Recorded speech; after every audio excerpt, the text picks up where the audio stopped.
I helped take care of my mom during her pregnancy with my stepdad's baby and managed the house for months, but when my half-brother was born, she kicked me out, calling me a shameful mistake. 4 months later, she showed up in tears, saying my stepdad had taken the baby and left her with just this letter.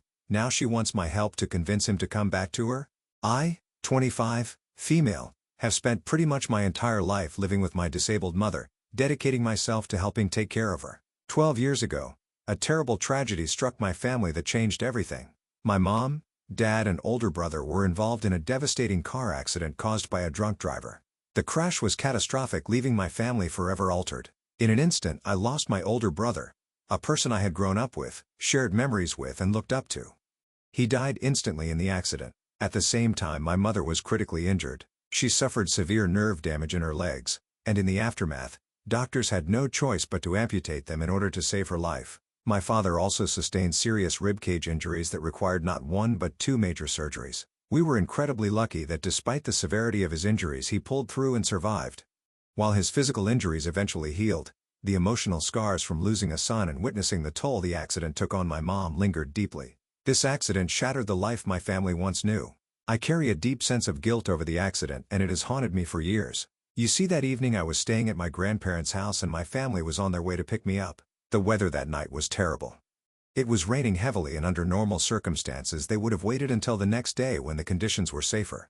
But I was a stubborn child at the time and I couldn't bear the thought of staying away from home for one night. I insisted, maybe even begged, for my parents to come and get me. I just wanted to be back in my own space with my family. In retrospect, I realized how much my insistence set things in motion.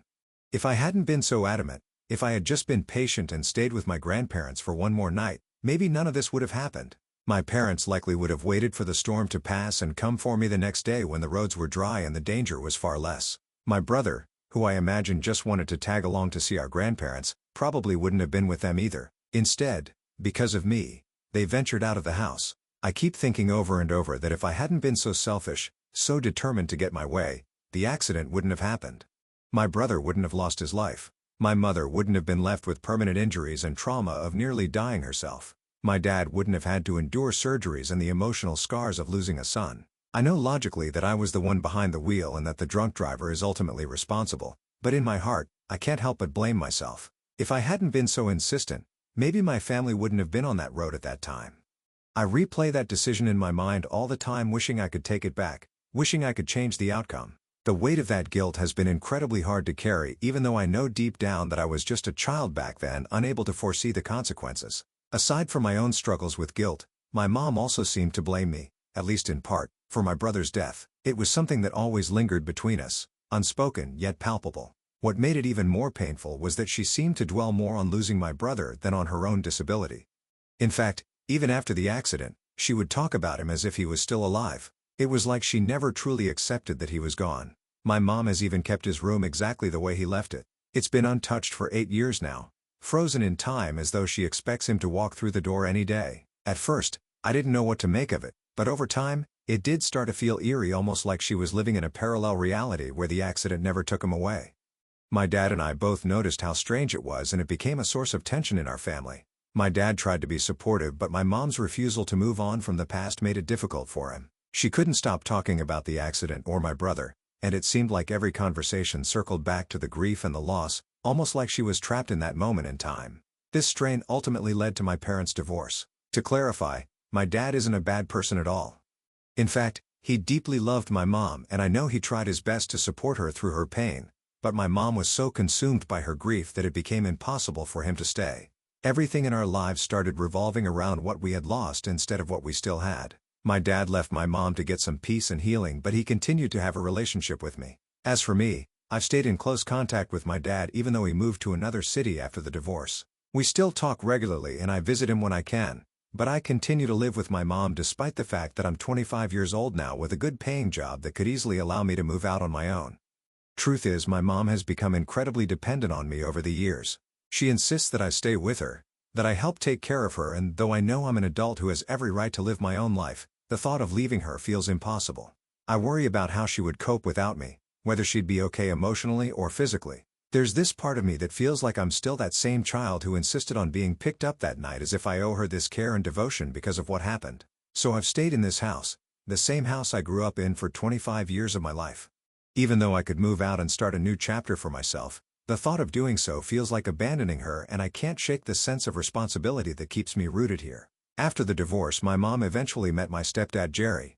Jerry has been incredibly supportive of my mom, understanding her grief in a way that my dad, for whatever reason, couldn't. He never asks her to move on or stop talking about my brother, so in some ways I guess things worked out for the best for my mom. Last year, my mom and Jerry got married, and soon after she discovered she was pregnant with his child. After all the years of grief and sadness, this news felt like a breath of fresh air for all of us, especially for my mom.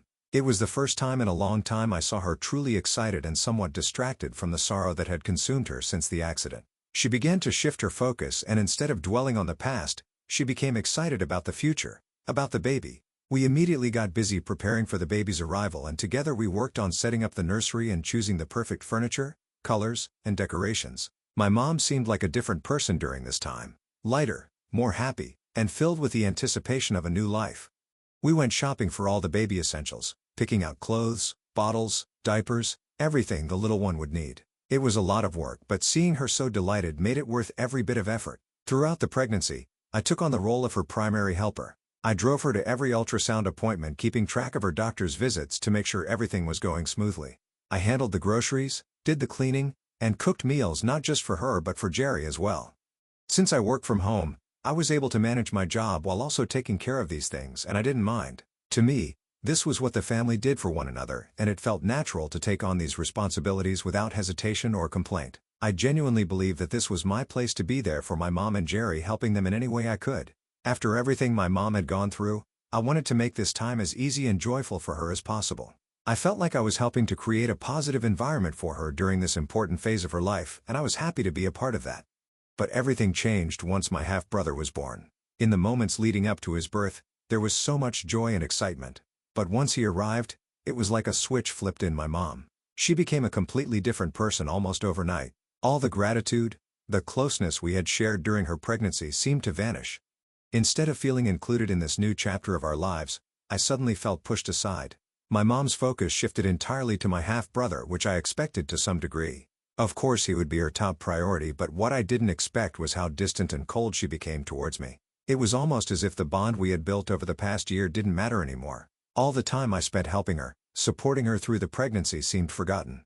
Instead of being part of this new family dynamic, I found myself feeling like an outsider to my own home. Since my mom gave birth, the anger she's always had towards me stemming from her blame for the accident has intensified, becoming almost unbearable. It's as if the arrival of my half-brother has amplified all her negative feelings towards me. What used to be subtle resentment has now grown into outright hostility, and it feels like she's taken every opportunity to make me feel unwelcome in this new chapter of her life. For example, she refused to let me hold the baby after he was born. Anytime I tried to offer help, whether it was to give her a break or simply to bond with my half-brother, she shut me down. I remember one night the baby woke up crying, and because my mom was still asleep, I didn't want to disturb her. I thought I was doing something kind by soothing the baby myself, holding him in my arms and trying to calm him down. But then my mom woke up and saw me holding the baby. She completely lost it. She started yelling at me, saying things like I had no right to be anywhere near the baby, let alone talk to him, and how I might be unlucky for her child. Her words cut deeply, and I felt utterly blindsided. Another time we were in the car together. I was driving while my mom sat in the back seat with the baby. He was fussy and wouldn't stop crying. So I tried to talk to him, hoping to distract him and calm him down, but instead of appreciating the gesture, my mom snapped at me. She told me in no uncertain terms to keep my mouth shut and just focus on driving, like I had no right to speak to her child. She then comforted him herself, completely disregarding my attempt to help, as if I had no place to interact with the baby. These incidents weren't isolated. Time and time again, my mom found ways to ice me out, to make me feel like I was a threat or an outsider in my own home. It was as if she was going out of her way to make sure I knew that I wasn't welcome near the baby, and she made it painfully clear that she didn't trust me to be around him. As a result, I started feeling more and more alienated. Like she thought I could somehow harm the baby just by being present, just by existing in the same space as him. One evening everything came to a head. Mom and Jerry had tickets to go to a show for the day, and naturally, I assumed that I would be babysitting my half-brother while they were out. I'm his big sister, and it made sense that I'd be trusted to take care of him for a few hours, but when I mentioned babysitting, my mom immediately shot the idea down and she insisted on hiring a babysitter instead. Her decision caught me off guard, and I could tell Jerry was surprised too. He tried to reason with her, reminding her that I was the baby's sister, and surely I could handle looking after him for just a couple of hours. It wasn't like they were going to be out all night. It was just a short outing, and both Jerry and I thought it made perfect sense for me to stay with the baby. I tried to reassure my mom, telling her everything would be fine and that I was more than capable of caring for my brother. But instead of being reassured, she completely lost her mind again. In a fit of rage, she accused me of being responsible for killing one child, my brother, from the accident, and she yelled that she was never going to let me kill another. Hearing her say those words was like a punch to the gut. It was one thing to feel her unspoken resentment over the years, but to hear her actually voice it so viciously as if I was some kind of danger to my half-brother was devastating. Jerry tried to calm her down, stepping in and trying to mediate, but she was beyond reasoning at that point. I could feel my chest tighten and my eyes filled with tears. I couldn't believe that my own mother, the person I had spent my whole life taking care of and supporting, thought so little of me. I didn't even have the energy to argue back. The weight of her accusations, the years of feeling blamed, of being the silent target of her grief, finally became too much. She had confirmed what I had always feared, that she saw me as a killer, that she believed I was somehow responsible for my older brother's death. And now she had extended that blame to my half-brother, acting as if I was a threat to his life as well. To not make matters worse, Jerry asked me to go to my room and give my mom some space, and that is exactly what I did. Later he came to apologize to me and told me how my mom is probably stressed out and to not take her words seriously. Meanwhile, I just broke down crying. All I knew at that moment was I couldn't keep living like this, constantly walking on eggshells, always feeling like I was one step away from being blamed by my mom. I love my mom, but the weight of her anger, her grief, and her refusal to let go of the past was suffocating me. And for the first time, I began to wonder if staying with her, if continuing to live in this house was really what was best for me anymore. After our argument, my mom and Jerry eventually left for the show and the babysitter arrived to look after my brother. I tried to calm down after everything that had happened, but I still felt emotionally drained. I was in my bed watching TV when about 2 hours later there was a knock on my door. The babysitter looked worried and informed me that my brother seemed to have a fever. He was sweating a lot and seemed uncomfortable. The concern on her face made it clear that something wasn't right. She explained that she had already tried calling my mom and Jerry multiple times, but they weren't answering her calls, hoping they'd pick up for me. I tried calling them myself, but all my calls went straight to voicemail. My anxiety started to rise. I wasn't an expert when it comes to babies, and I certainly didn't want anything to happen to my brother, especially after what my mom had said earlier. The babysitter and I made a quick decision to take my brother to the hospital just to be on the safe side.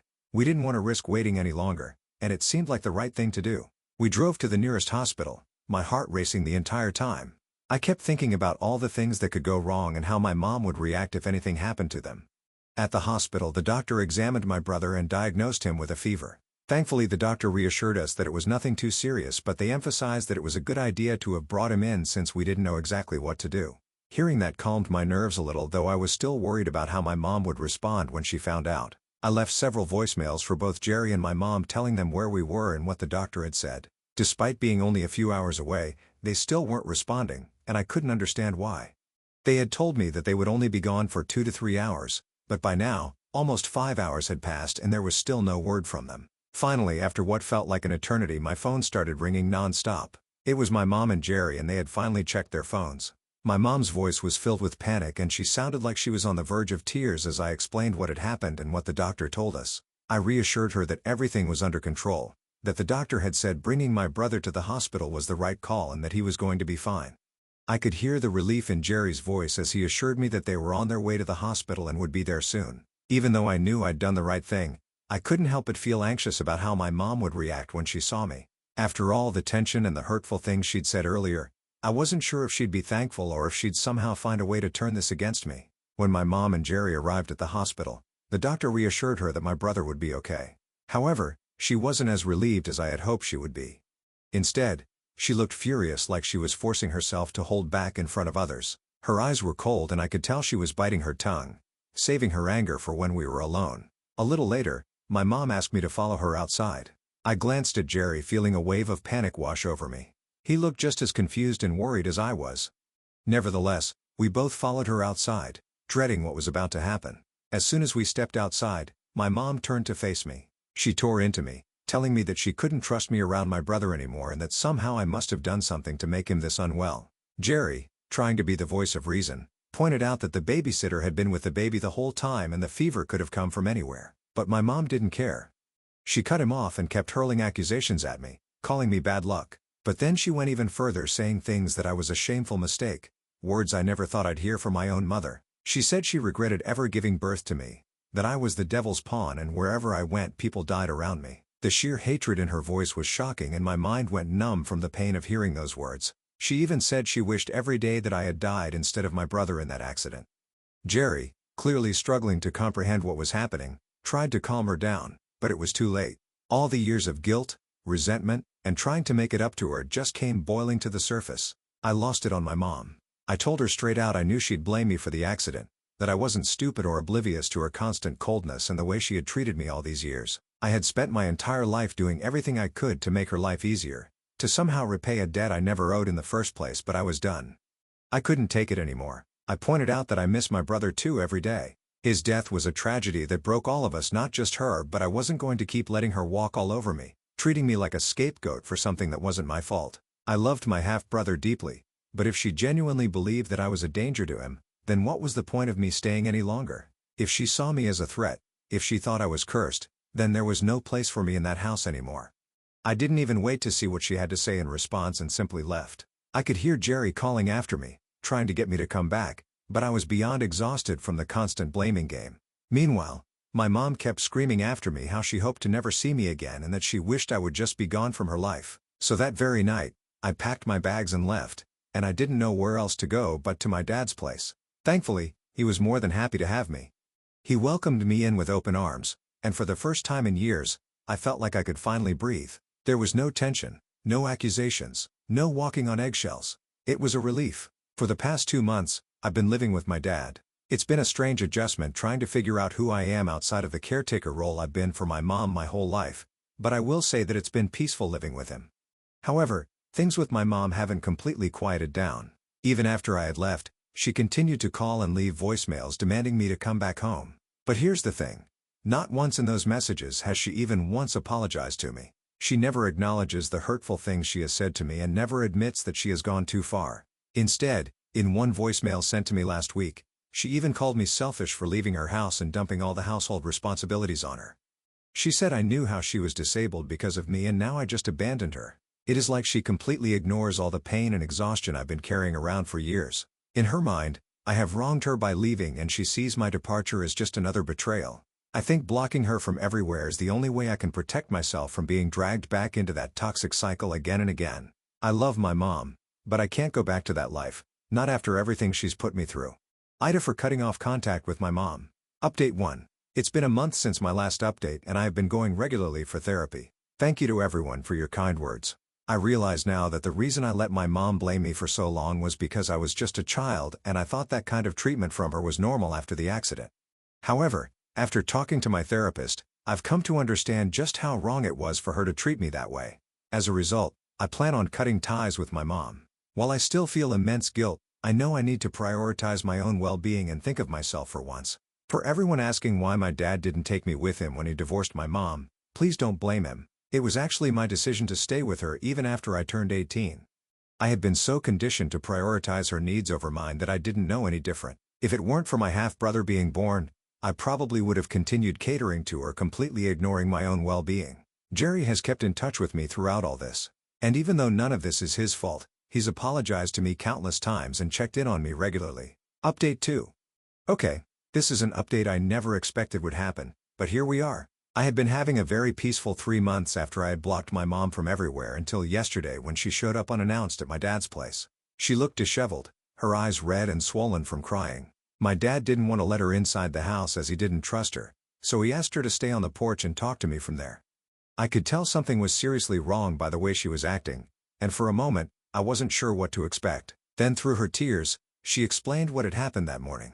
Apparently, Jerry had taken my baby brother and left the house. She handed me a letter Jerry had written and as I read it, my heart sank.